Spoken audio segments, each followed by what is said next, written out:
Hey guys, how's it going? I want to give you a quick review here now that I've got about 10,000 miles on this van with the Adventure Wagon kit in it and some suspension.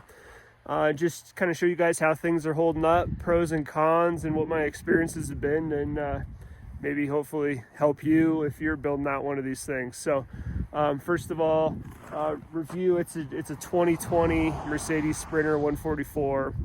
It's a 4x4. And I took the stock suspension and modified it with some Vancompass Falcons. It's a three-stage adjustable, and super impressed with them. I've gotten about 5,000 miles on those so far.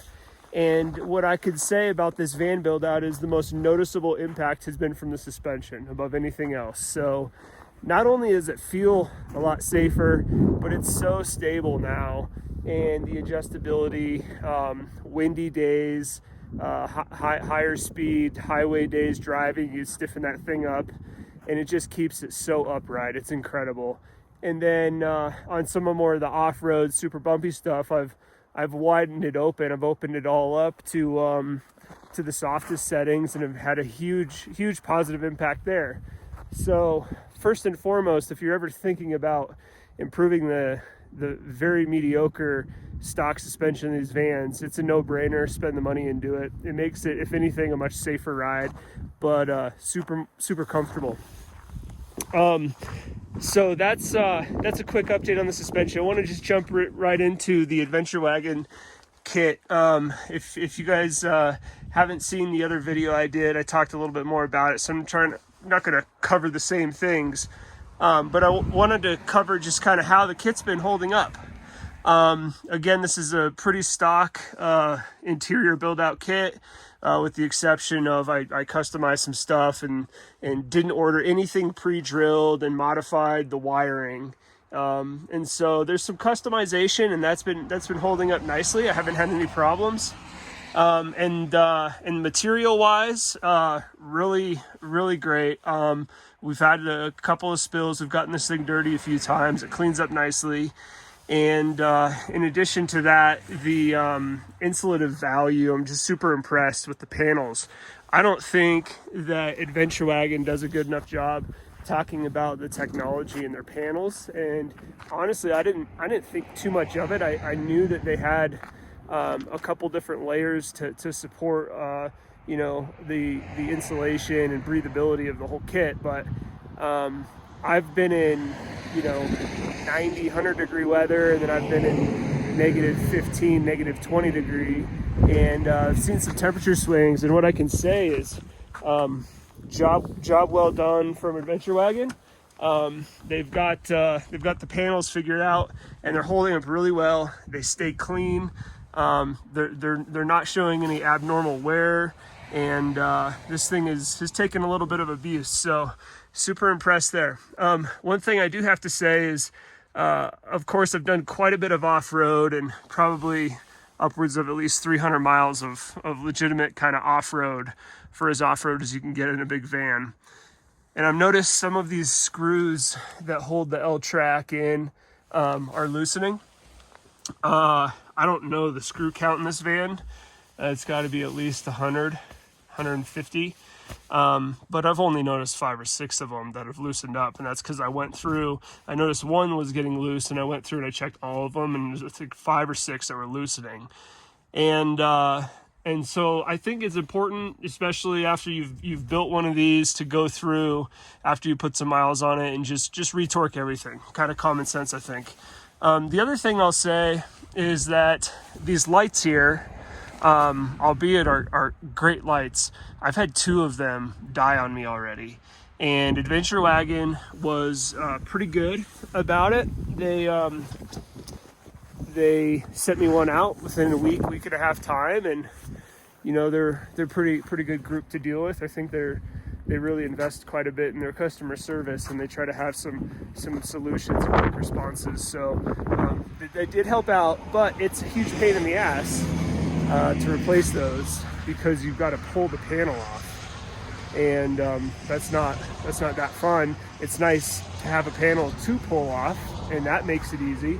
But it's you know, it's at least a couple hours to pull a panel off, swap a light, and put it back on, and that's if you're efficient. So I don't know, maybe a better design there in the future if lights are going to go out, being able to replace them from the outside of the panel as opposed to having to take them out and replace them from the inside of the panel. Seems like that would be a good idea. I've noticed the same with the USB and the 12 volts that they send out as well with the kit. Those things, if they were to ever go bad, which I have not had go bad, but you'd be taking off the whole panel. So, you know, keep that in mind as you start adding that kind of stuff or installing that kind of stuff. Those are all you got to take those off if they ever go bad, or if you want to swap them. Like, for example, that's the old school USB. Everything's going to USB-C, so it's only a matter of time before I have to pull that stuff off. But I'm still happy. It's still a great kit. I have a super comfortable family when they're in here. They stay warm and they stay cool, and with some window coverings, man, the addition of this kit really increases the insulative value of the van. And I don't know of any extreme temperature that you wouldn't be comfortable inside here, provided you have a heater or good airflow for warmer months. I'm a little disappointed, still haven't heard back from Adventure Wagon on this. As you can see that there's a little bit of a gap in there, and I guess that's a 2019, maybe 2020 and newer Sprinter problem. But this section here it's not designed perfectly, so it looks like it's a little longer than it should be for this pillar to pull right in there. So still waiting on those guys for that. They don't seem like they're in too much of a rush. Maybe it's because they already have your money at that point. But other than that, everything else is holding up super nice. I'll also say that Flatline has some really nice products. This is a Flatline cabinet in here, and it bolted onto the Adventure Wagon kit super easy, and it has not come loose. I've put it through some bumpy off-road situations, and stuff just stays snug up there. And the van is pretty, or the cabinet is pretty low profile, stays out of the way. Have yet to hit my head on it. I've hit my head on this thing a couple of times from RB Components, but that shelf is a huge space saver. That's where all the window coverings go. Once you get into this stuff, you'll realize how much room those window coverings take. So it's nice to have a above head kind of space to throw stuff like that in. You can even fit other stuff up there. So super happy with everything from Flatline. Got this Flatline step, and that's a really nice extension of the floor. I would recommend that to anyone. And of course you got your shoe cubby. And then from Flatline, I've got these wheel well cubbies, and they're holding up nice as well. I've noticed that, especially throwing mountain bikes in, I had some pedal action rubbing on the side of that, and these are aluminum, so it scratched it up pretty good.